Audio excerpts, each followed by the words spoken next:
Qui sommes-nous? Il y a longtemps que nous regardons le ciel et que nous contemplons l'énigme de notre existence. Des millions d'espèces vivantes habitent notre planète. Avec elles, nous voyageons dans l'espace.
L'univers que nous découvrons aujourd'hui n'a pas toujours existé.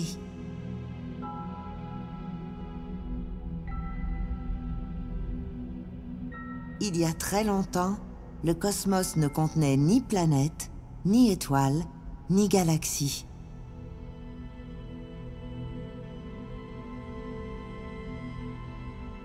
Comment la matière a-t-elle pu s'organiser jusqu'à la vie ?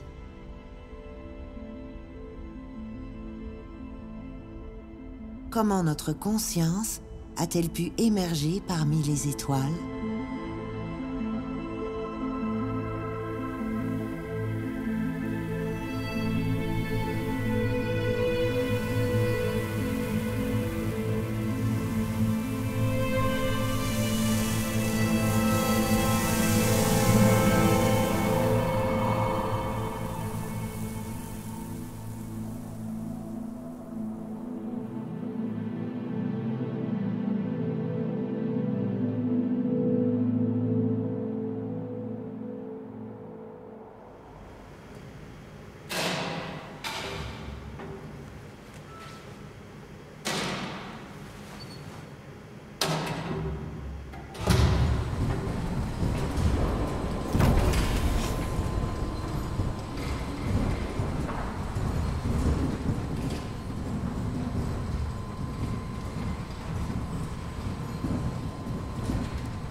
Depuis des siècles, nous observons et nous questionnons la nature.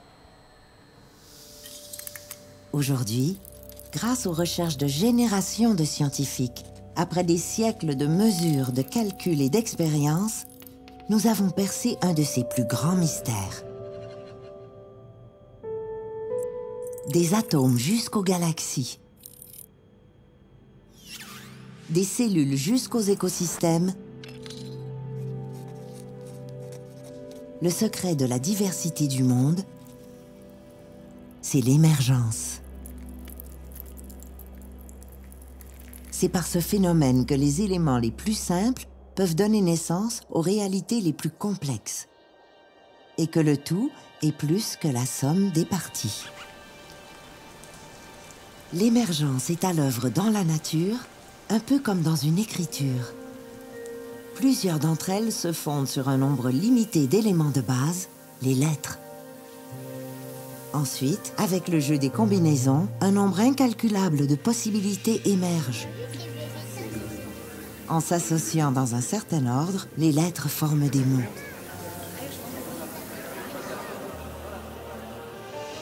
En s'associant dans un certain ordre, les mots forment des phrases. Les phrases peuvent ensuite s'assembler en paragraphes. Les paragraphes en chapitres, les chapitres en livres.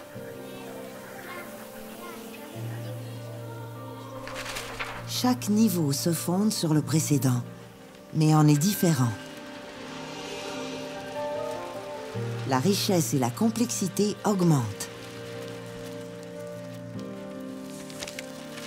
La recette est d'une fertilité prodigieuse. Avec un alphabet de quelques lettres, on peut former des bibliothèques entières. Toute l'information qu'elles abritent résulte de l'association et de la disposition de ces lettres.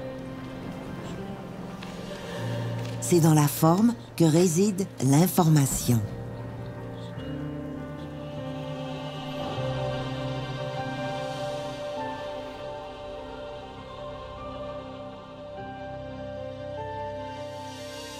Dans la nature aussi, la matière s'organise en combinant un petit nombre d'éléments de base, les particules élémentaires.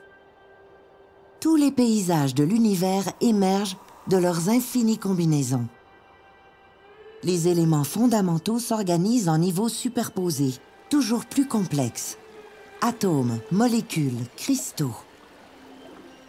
À chaque niveau, de nouvelles formes et de nouvelles possibilités émergent.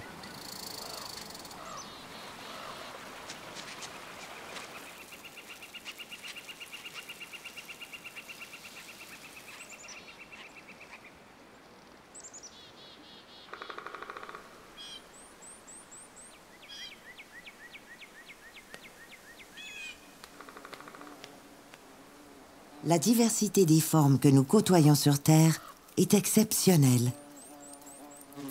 À l'échelle du cosmos, les structures complexes sont plus rares que les formes simples.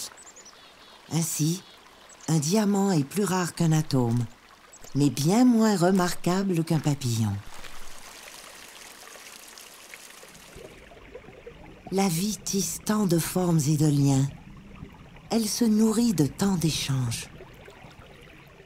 À chaque instant, notre corps transforme de l'énergie, maintient nos équilibres chimiques, interagit avec le monde qui l'entoure. Voir ma main s'ouvrir est un miracle qui me dépasse.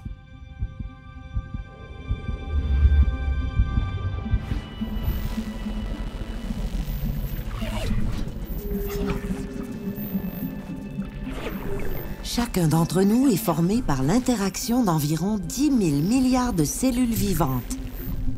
Bien plus que le nombre d'étoiles dans notre galaxie. Chacune de ces cellules est un univers entier. Une architecture fabuleuse, composée de centaines de milliards de molécules.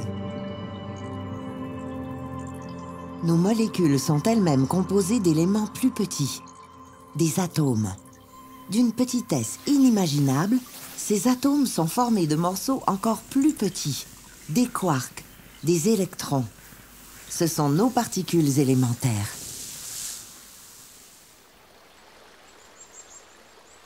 Chacun de nous est composé d'environ 100 milliards de milliards de milliards de ces particules.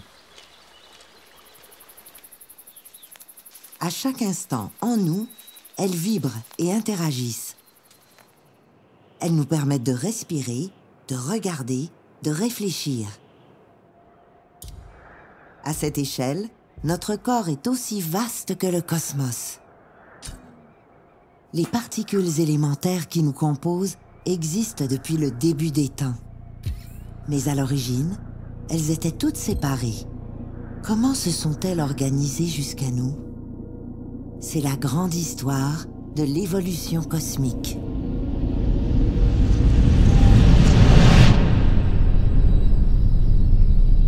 Il y a 14 milliards d'années, c'est le Big Bang.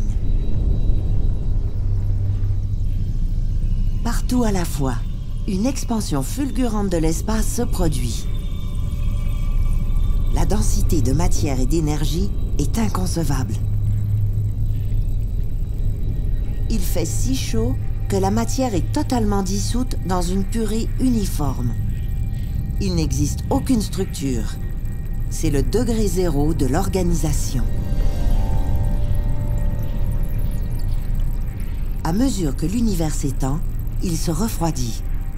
Au moment où sa température passe sous les 10 000 milliards de degrés, la force nucléaire combine les quarks pour former des noyaux atomiques.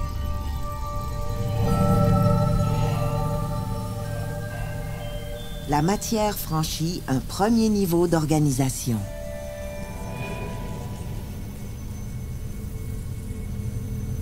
la température descend sous les 3000 degrés, une nouvelle association se produit. Cette fois, c'est la force électromagnétique qui entre en scène. Elle combine les noyaux atomiques avec des électrons. C'est la formation des premiers atomes. Des atomes d'hydrogène et d'hélium, les plus simples des éléments chimiques. Les forces physiques fondamentales sont les moteurs de l'évolution cosmique. C'est sous leur influence que les particules s'attirent ou se repoussent, qu'elles interagissent sans cesse les unes avec les autres.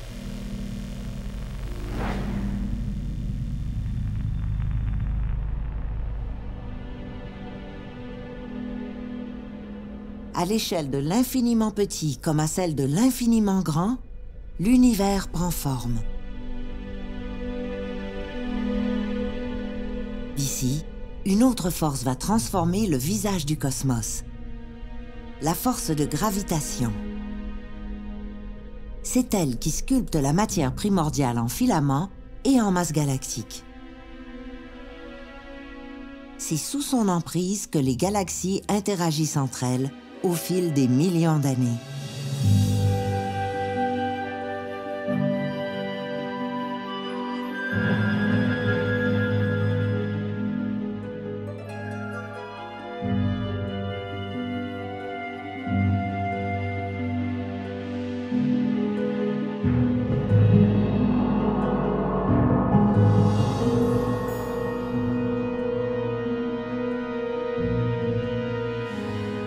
À l'intérieur des galaxies, c'est encore sous l'influence de la gravitation que se concentrent les immenses nuages de gaz qui donnent naissance aux étoiles.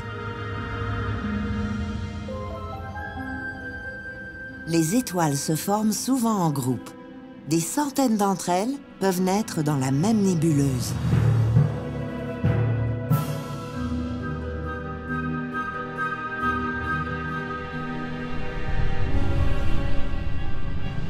Les étoiles jouent un rôle crucial dans l'évolution cosmique. Elles créent de nouveaux atomes. Lors du Big Bang, seuls les atomes les plus simples ont été produits. Mais au centre des étoiles, les conditions extrêmes de température et de pression permettent d'en former de plus complexes. Par des jeux de fusion nucléaire, émerge alors le carbone, l'azote, l'oxygène. Ces nouveaux atomes sont dotés de propriétés bien particulières, et certaines vont se révéler essentielles pour la chimie de la vie.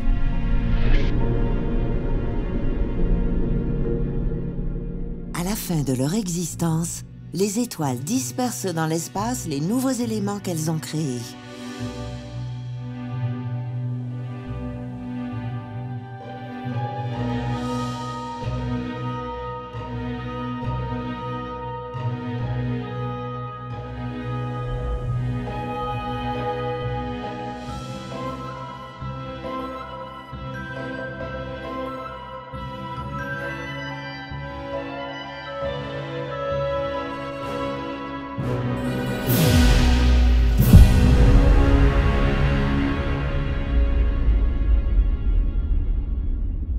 Dans la violence inouïe de leur explosion finale, les étoiles les plus massives produisent des atomes encore plus complexes, composés de dizaines de particules élémentaires. Ce sont le sodium, le potassium, le calcium, l'aluminium. Au fil des générations d'étoiles, les galaxies s'enrichissent de toute la diversité des éléments chimiques. Grâce aux étoiles, il existe dans l'univers près d'une centaine d'atomes différents. Ceux qui nous composent, c'est elles qui les ont forgés. Nous sommes vraiment faits de poussière d'étoiles.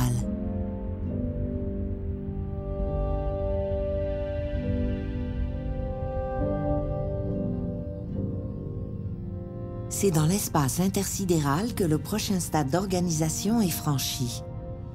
Les atomes se combinent entre eux et de nouvelles structures émergent, les molécules.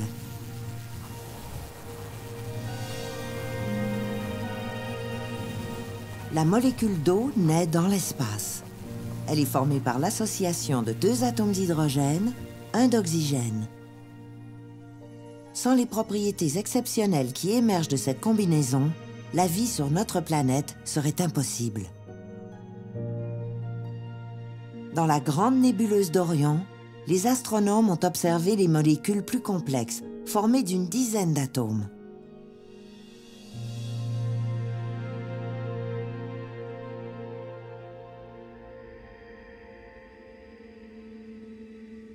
Lors de la formation du système solaire, l'univers est un endroit bien différent du plasma uniforme qu'il était à l'origine. Le nuage de gaz et de poussière qui se contracte pour donner naissance à notre étoile et à ses planètes contient toute la variété des atomes et des molécules engendrées par l'évolution cosmique.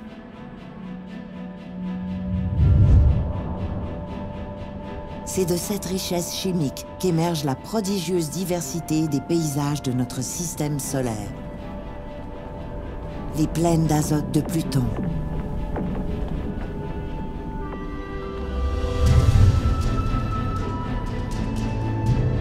la glace des anneaux de Saturne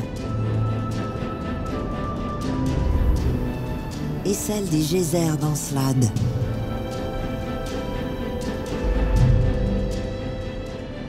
Les lacs de méthane sur Titan,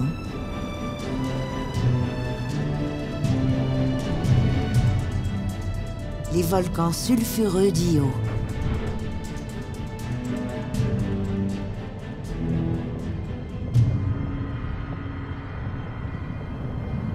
et les vortex de Jupiter.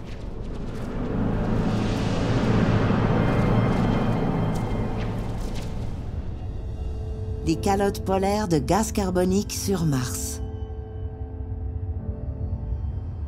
Partout dans l'univers, le jeu des forces entraîne la matière à s'organiser pour créer la diversité des mondes et des paysages célestes. Mais c'est sur notre planète que ces jeux de forme et d'énergie atteignent leur paroxysme.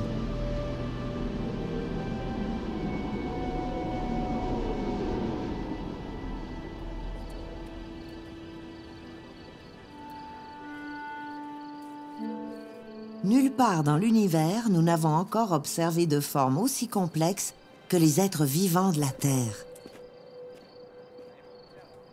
L'émergence de la complexité s'est-elle poursuivie ailleurs dans le cosmos?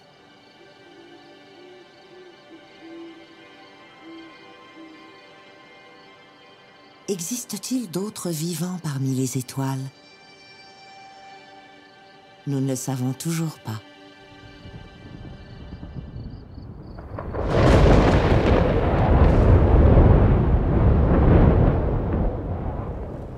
Ce qui a permis à la matière de franchir de nouveaux stades de complexité sur la Terre, c'est la présence d'eau liquide.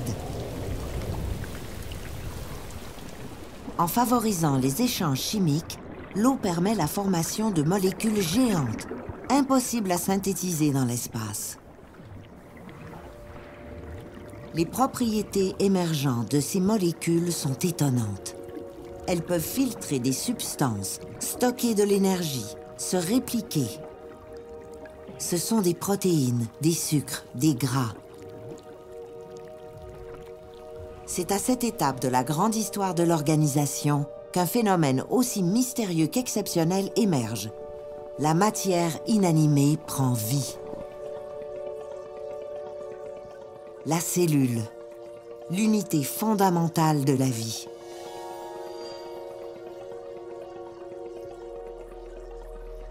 Dans la cellule, un monde prodigieux se révèle. Des réactions chimiques qui emmagasinent ou libèrent de l'énergie. Des protéines aux formes spectaculaires composées de milliers d'atomes. D'interminables molécules d'ADN dont la forme encode et perpétue la recette de la vie. Les cellules naissent et meurent. Elles se nourrissent, se reproduisent, se maintiennent en équilibre. À l'échelle de l'univers, chaque cellule est un chef-d'œuvre d'organisation cosmique. Une cathédrale de particules qui dépasse l'imagination. Ce sont nos ultimes ancêtres. Un autre niveau d'organisation est franchi quand les êtres unicellulaires découvrent à leur tour la recette de l'association. En coopérant et en se spécialisant, ils donnent naissance à des êtres qui les dépassent, les organismes multicellulaires.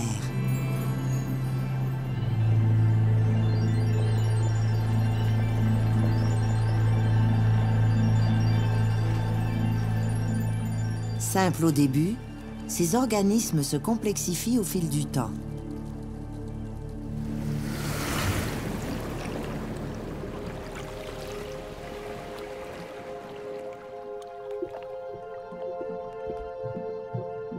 À l'échelle du vivant, un autre phénomène s'ajoute aux forces physiques pour aiguiller l'évolution de la matière et de la vie, la sélection naturelle.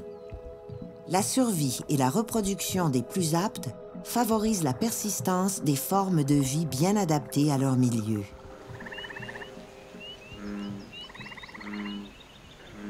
La complexité et la diversité des êtres vivants qui ont émergé sur Terre est phénoménale. Les plantes et les animaux qui nous entourent sont formés de centaines de milliards de cellules. Ces êtres sont si complexes qu'ils comptent eux-mêmes de nombreux niveaux d'organisation. Les cellules s'y assemblent en tissus, les tissus en organes, les organes en systèmes. Notre corps est un tout composé d'innombrables parties. Mais il est lui-même une partie, englobée au sein d'ensembles plus vastes. Car la recette de l'organisation se poursuit au-delà de nous.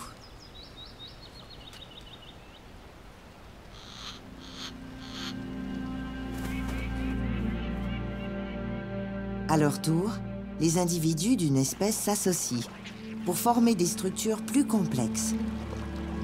Émergent alors des familles, des meutes, des hardes, des colonies, des sociétés.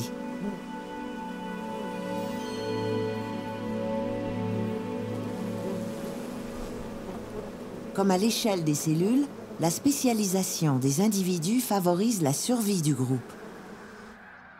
Elle conduit à des communautés plus efficaces et mieux adaptées.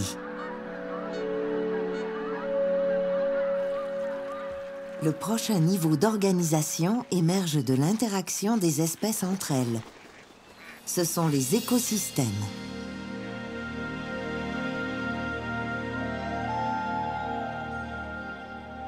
Des milliards de micro-organismes, de plantes et d'animaux entrent en relation pour former des ensembles vivants d'une complexité prodigieuse. En équilibre entre les éléments, les écosystèmes constituent de vastes réseaux d'interdépendance qui évoluent sans cesse.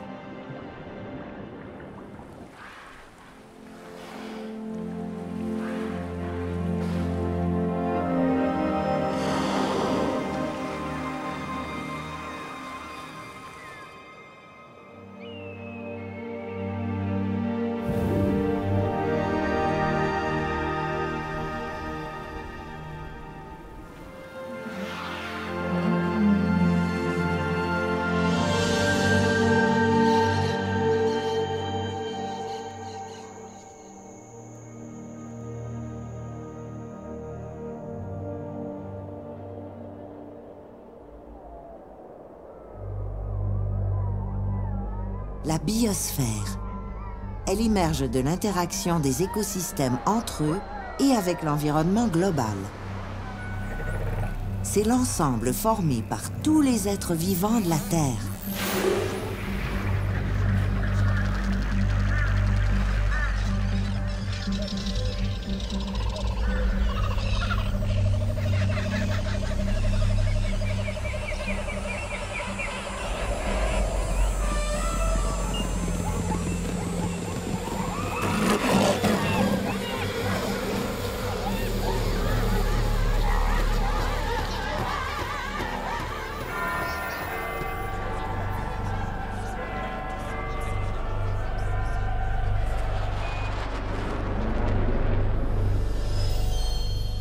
la biosphère est le système le plus complexe connu dans le cosmos.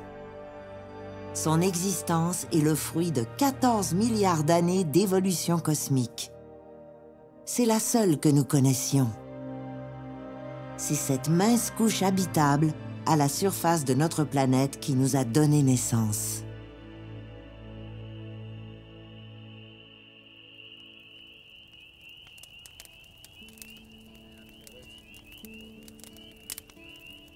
Qui sommes-nous?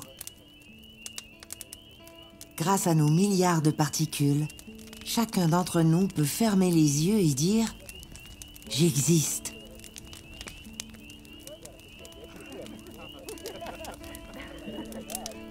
Notre existence émerge du cosmos.